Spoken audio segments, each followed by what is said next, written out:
Special గా చెప్పాల్సిందేముందబ్బా, మహేష్ బాబు, రామ్ చరణ్, చిరంజీవి, బాలయ్య ఇలా అందరూ పెద్ద పెద్ద హీరోలతో వర్క్ చేస్తున్నాడు కూడా. అయితే ప్రస్తుతం ప్రభాస్ రాజాసాబ్ సినిమా కోసం వర్క్ చేస్తున్నాడు. ఇతను సినిమా అనుకున్నట్లు ఏప్రిల్ లో రిలీజ్ అవ్వట్లేదు.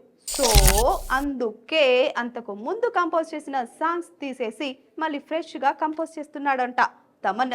సంగీత దర్శకుడు తమన్ ఎప్పుడు ట్రెండీ మ్యూజిక్ అందిస్తాడు. తాజాగా రాజాసాబ్ సినిమాకు తొలుత కంపోజ్ చేసిన పాటలు ఇంకా షూట్ చేయలేదు కాబట్టి వాటిని పూర్తిగా స్క్రాప్ చేసి మళ్ళీ కొత్తగా కంపోజ్ చేస్తున్నట్లు చెప్పారు.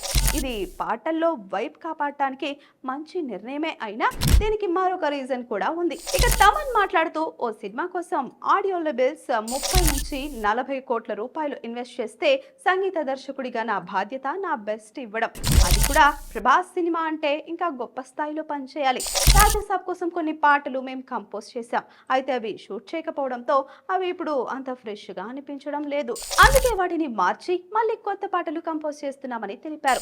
సినిమా ఆలస్యమైనప్పుడల్లా పాటలను రీకంపోజ్ చేయడం మంచిదే. అలా చేస్తే ఆల్బమ్ పై కొత్త ఉత్సాహం వస్తుందండి. కొన్నిసార్లు మేకర్స్ పాటలను అంతగా పట్టించుకోరు, కానీ పాటలే సినిమాకు ముఖ చిత్రం లాంటివి. అయితే ఇలా చేయడంలో ఖర్చు పెరుగుతుంది. ఆల్బమ్ ను కంపోజ్ చేయడానికి చాలా ఖర్చు అవుతుంది. డైరెక్టర్ కూడా ఆ ట్యూన్స్ ను అప్పటికే ఓకే చేస్తుంటాడు.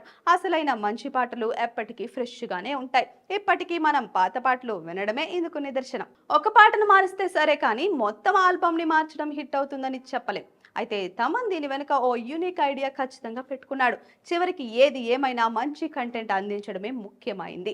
ప్రభాస్, నిధి అగర్వాల్, మాలవిక మోహనన్ ప్రధాన పాత్రలో నటిస్తున్న ఈ రాజాసాబ్ సినిమాకు మారుతి దర్శకత్వం వహిస్తున్నారు. చిత్ర బృందం ఇంకా విడుదల తేదీ ప్రకటించలేదు.